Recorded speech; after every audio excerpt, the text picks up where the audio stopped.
Residence അസോസിയേഷന്റെ നേതൃത്വത്തിൽ ലഹരി വിരുദ്ധ ക്യാമ്പയിൻ സംഘടിപ്പിച്ചു.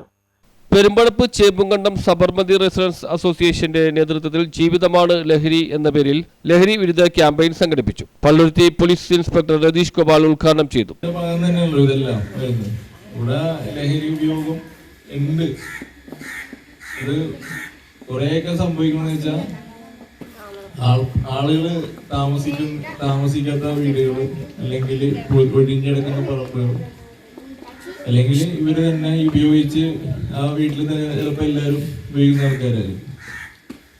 ഞാൻ നേരത്തെ വർക്ക് ചെയ്ത് വൈക്കത്ത് ഞാൻ വർക്ക് ചെയ്തിട്ടുണ്ടായി. വൈക്കത്ത് 2 കൊല്ലമുണ്ട്. അപ്പൊ അന്നൊക്കെ ഞങ്ങൾക്ക് ഇങ്ങനെ സ്പെഷ്യൽ ഡ്രൈവ് എന്ന് പറഞ്ഞ പരിപാടിയുണ്ട്. എല്ലാവരെയും ചെക്ക് ചെയ്യുക, കഞ്ചാവോ വല്ല മയക്കുമരുന്ന് ഉപയോഗിക്കുന്ന ആൾക്കാരെ പിടിക്കുക. വൈക്കത്ത് ഇങ്ങനെ പൂത്തോട്ട പാലം തൊട്ട് കൈപ്പുറോട്ട് പാലം നല്ല ഏരിയ ഉണ്ട്. ഒരു സൈഡിൽ നിന്ന് മറ്റേ സൈഡ് വരെ ഒരു 27-28 കിലോമീറ്റർ കാണും.